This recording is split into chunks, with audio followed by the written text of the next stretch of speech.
Have you ever heard people say that 100% and 99% have no real difference? Yes, most of the people we live with, work with, or even seek guidance from eventually replace doing something perfectly with doing it just to be enough.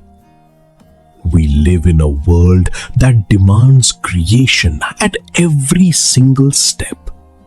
But we never stop to wonder why creation itself chose perfection rather than enough. Why strain for perfection when good enough is already here, we ask. It's not that we are lazy. It's just because we have been quietly, unknowingly teaching ourselves a dangerous lie. There is no need to strain. But here is what no one tells you about even this works. It works until it doesn't. And when it fails, when the blade bends, when the promise breaks, when the thing you made with half your heart meets the full crushing weight of the world, it does not fail quietly. It fails in front of everyone. And the name on that failure is yours. Today's story is about a man who inherited a legend and lost it in a single planting season because he believed that good enough was good enough. This is not a story about a fire. It's about a man who inherited the finest name in the village and traded it quietly, daily, for comfort. But the world has a brutal norm of breaking what is unreal. And that season, it was this poor man's turn to be broken. As you listen, quietly ask yourself one question. Where in my life am I telling myself even this works, knowing somewhere deep down that it does not? Stay until the very end. The blade that bent will teach you what no success ever could. Once upon a time, there lived a quiet village nestled along the deep black banks of the Ghalain River. In this village, there lived a young blacksmith called Karim, who had succeeded his legendary father just a week after his death. His father had been a true legend. He had built the forge against the trunk of an old banyan tree, so close that the roots had grown around the stone base like fingers holding something precious. The fire had burned there for 50 years, never fully out, never fully cold, fed each morning with charcoal and prayer. Blacksmiths from 3 valleys came just to watch him work. His blades never bent, never, not once in 40 years. And when he died, the village built a small shrine near the banyan tree, not for worship, but for memory, because they knew they would never see his like again. His heir, Karim, was not lazy. He was not cruel. He simply believed with his whole heart that the extra fire was unnecessary. He had grown up in the heat of it. As a boy, he had watched his father test every single blade before it left the shop. The old man would drive it into a block of teak wood, not once, but 3 times, then hold it up to the light. If the edge showed so much as a single flaw, he would shake his head, toss it back into the raging fire, and begin again. The earth does not grade on a curve, the old man would say. Neither do I. Every year, before the first rains, the fields were turned, and the ploughing blades were always bought from Karim's workshop. But their works were not the same. The old farmers noticed first. They said nothing, not because they were afraid, but because Karim was the old man's only son, and some things are too painful to speak aloud. But they noticed. A blade that should have bitten deep into the earth would sometimes skid sideways. An edge that should have held for a full season would dull by midday. One evening, the oldest farmer, a man named Behram, whose hands were more root than flesh, picked up a new blade from Karim's workshop. He turned it over. He ran his thumb slowly along the edge. Then he set it down and walked out without buying anything. That night, at the tea stall nearby Karim's workshop, someone asked him why. Behram stared into his cup for a long time. It didn't feel like his father's, he said finally. It felt soft. No one answered. No one had to. Karim never heard about the conversation, but he noticed that Behram had not bought a blade that day. He told himself the old man was just getting picky in his age. Even this works, he thought, as he hung the blade back on the wall. The forge fire burned low that night, the exact same temperature it always burned. Karim had never turned it higher. He had never seen the need. Why strain? He told himself. Even this works. The next day, as the sun was descending, 3 weeks before the first rains, a forgotten merchant who had been Karim's father's old and most loved friend arrived. His name was Suleiman. He had ridden 200 miles from the capital, his horse dusted white with road, his saddlebags heavy with the weight of a kingdom's trust. He was an old man now, his beard grey, his back curved slightly from decades of bending over ledgers. But his eyes were still young, still sharp, still hungry for quality. He had known Karim's father for 30 years. They had grown up together in this same village, had run through these same fields as boys, had stood side by side at each other's weddings. Soft. When Karim's father died, Suleiman had not come to the funeral. He was too far away. But he had sent a letter, the only letter Karim had ever seen his father cry over. "Your hands were the truest I ever touched," Suleiman had written. "The kingdom will be poorer without your blades." 3 years later, Suleiman sat on his horse at the edge of the village and looked at the banyan tree, at the forge built into its roots, at the young man standing in the doorway, wiping his hands on a leather apron. "You look like him," Suleiman said, dismounting.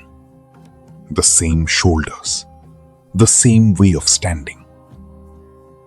Karim said nothing, just nodded. "I have come with an offer," the merchant continued, brushing dust from his coat. "The kingdom is planting 1,000 acres this season. New land, rich land.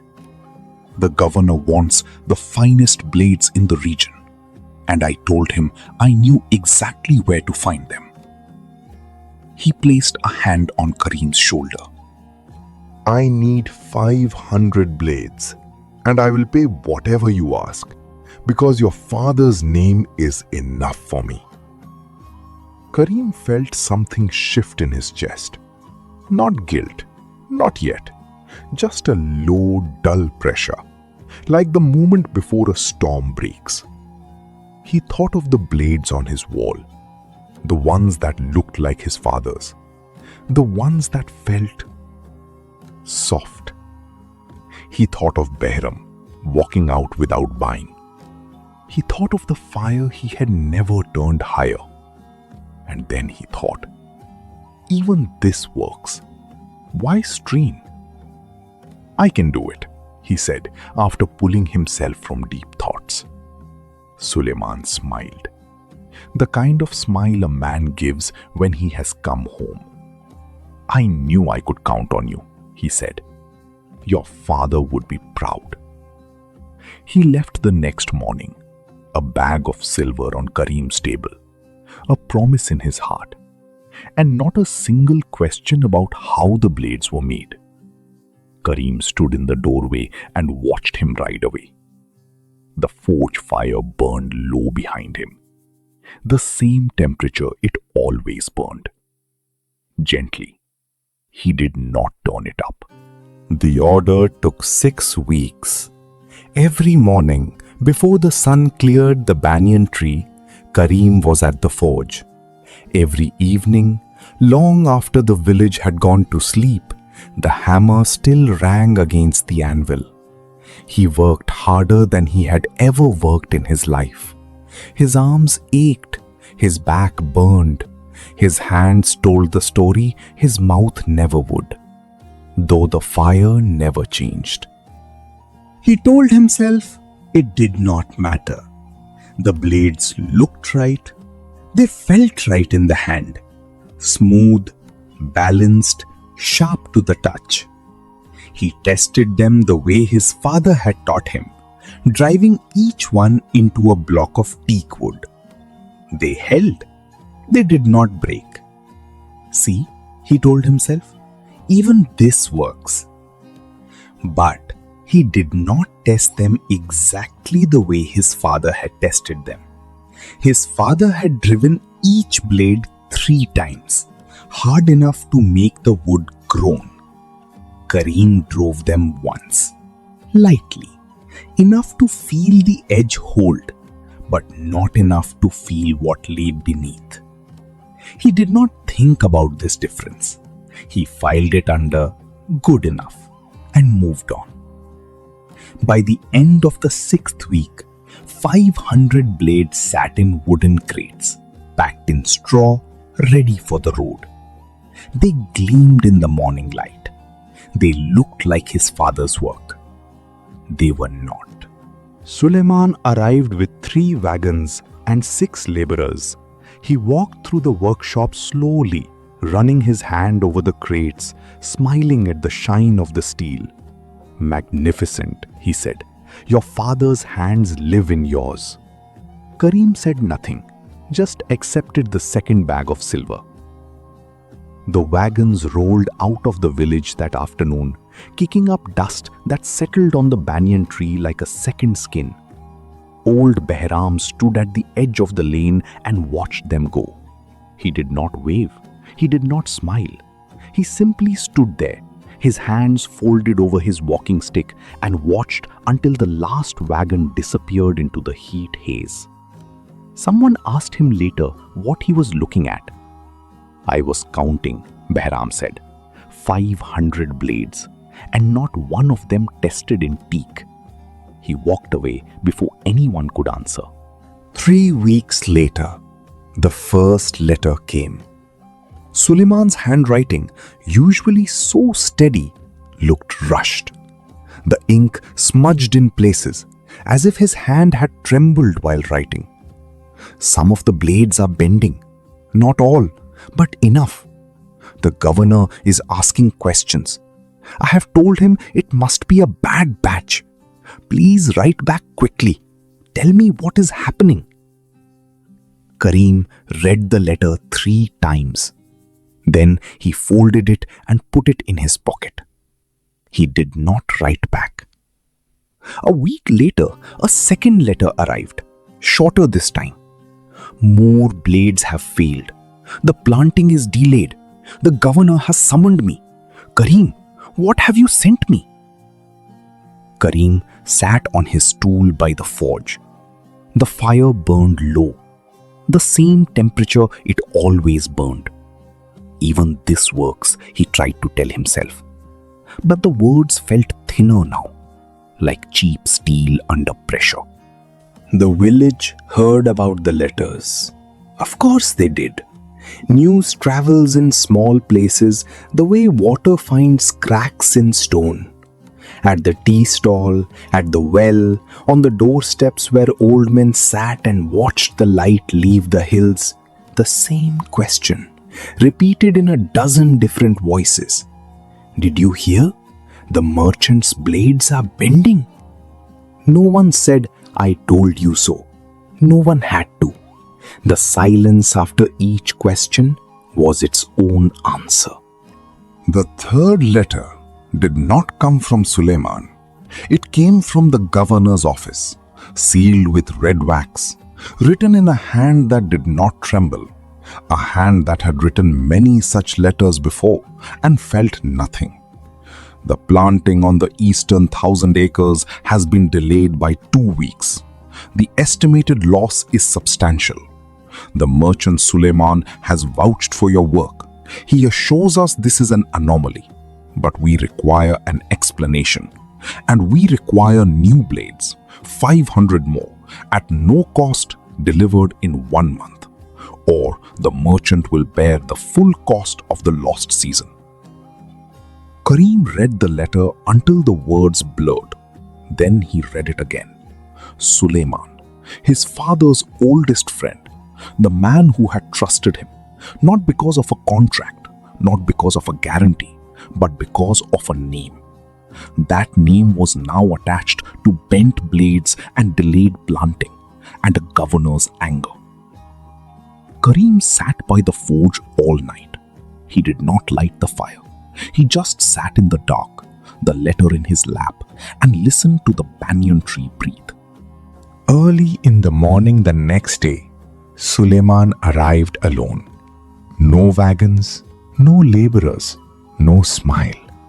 He walked down the lane slowly, the way a man walks when he has already heard the worst news but must deliver it anyway. His horse followed behind him, riderless, as if even the animal knew this was not a time to be carried. Karim was standing in the doorway of the forge. He had known Suleiman was coming. Someone from the village had sent word ahead. He did not know who. It did not matter. Suleiman stopped a few feet from the door. He did not embrace Karim. He did not offer his hand. He reached into his saddlebag and pulled out a blade. It was one of Karim's.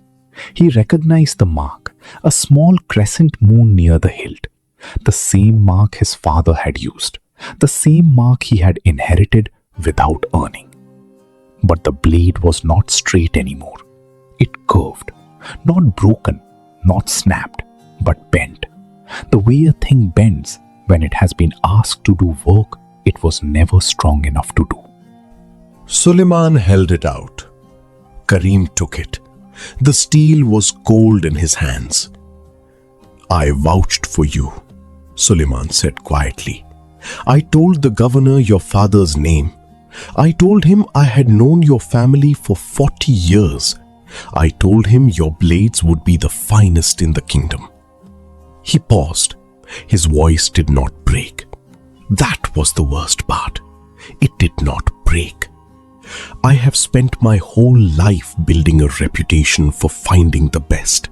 One trip to this village, one moment of trusting a name instead of the work, and it is gone. The governor will not use me again. The merchants in the capital have already heard. My name is on those blades too, Karim, and now it means nothing.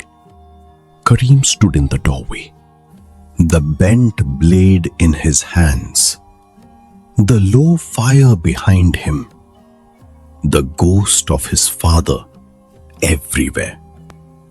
Your father once told me something, Suleiman said. He was not looking at Karim anymore. He was looking at the banyan tree, at the forge built into its roots, at the memory of a man who had never made a blade that bent. He said, "The earth does not grade on a curve." I never fully understood him until today. He turned and walked back up the lane. He did not look back. His horse followed. The dust settled slowly.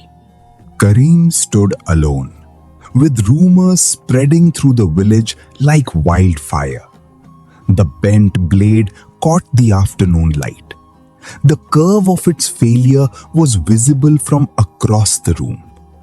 He thought of every blade he had ever made, every low fire, every time he had told himself, even this works. He thought of Behram walking out without buying. He thought of the letters he had not answered. He thought of Suleiman's face, not angry, just empty. The way a man looks when he has been betrayed by someone he loved. The forge fire had gone out hours ago. Karim did not light it again. He just stood there, holding the blade that proved everything, and waited for the dark. Old Behram found him there.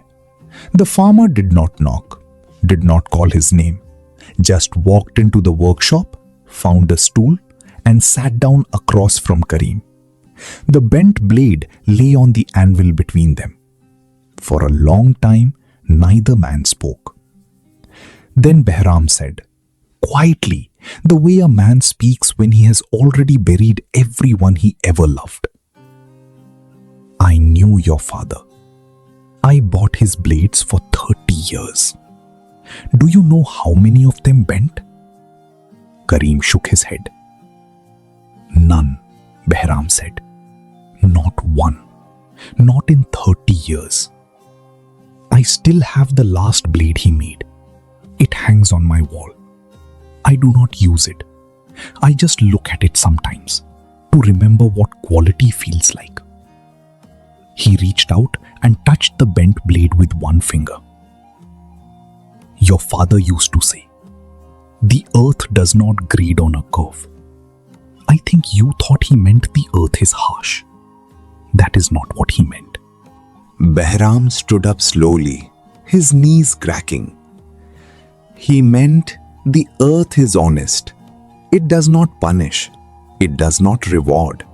It simply breaks what is weak and grows what is strong. No anger, no mercy, just truth. He walked to the door, stopped. You are not a bad man, Karim. You are just a man who got comfortable. But comfort is not the same as quality, and the earth knows the difference. He left. The workshop was silent. The bent blade lay on the anvil, curved and cold. Karim picked it up, turned it over in his hands. The mark of the crescent moon stared back at him. His father's mark, now carved into a lie. He did not sleep that night. Think about this for a moment.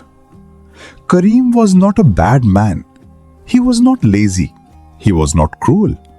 He was simply comfortable. He had inherited a name he did not earn, and instead of straining to deserve it, he told himself a quiet lie. Even this works. But the earth does not grade on a curve. Neither does life. Neither does trust. Neither does the weight of a name passed down from someone who loved you. How many of us are doing the same thing right now? Not failing, not collapsing, just coasting. Doing enough to get by. Telling ourselves good enough is good enough. The blade looks fine. The report is acceptable. The relationship is okay. The dream is still somewhere on the horizon, and we will get to it tomorrow. But tomorrow is not a promise. It is a risk. And the fire you refuse to turn up today will find you eventually. Not as a punishment, but as a truth. Now, here are 3 things to carry with you from this story. First, stop telling yourself even this works. It does not. It works until it doesn't. And when it fails in front of everyone. The small corners you cut, the effort you withhold, the lies you tell yourself about good enough, they are not harmless. They are the soft steel that will bend when the real pressure comes. Second, the earth does not grade on a curve. Life is not grading you against your neighbor. It is not grading you against your past self. It is grading you against the actual weight of what you made. Did it hold? Did it serve? Did it do what it promised? That is the only question. And you already know the answer. Third, turn up the fire now. Not tomorrow. Not when you have more time. Not when you feel ready. The fire is not your enemy. It is the only thing that will make you real. Fear of the fire is what keeps you soft. Courage to face it is what makes you true. So here is the question to sit with tonight. Not to rush past, not to answer quickly, but to actually feel. What fire are you afraid of? And what is it costing you to keep it low? Some things need more fire, not less. You already know which things. If this story stayed with you, if somewhere in Kareem's forge you recognized your own fire, the one you have been keeping low, then share it. Send it to someone who needs to hear it today. Not tomorrow, today. And if you're new here, welcome. We tell stories like this one every week. Stories about the quiet choices that shape a life. Subscribe so you never miss one. Leave a comment below and tell me, what is the one thing in your life right now that needs more fire? Not more time, not better conditions, just more fire. Write it down. Say it out loud. That is where it begins. I will be back soon with another story.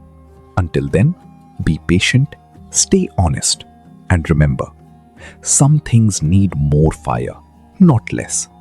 You already know which things.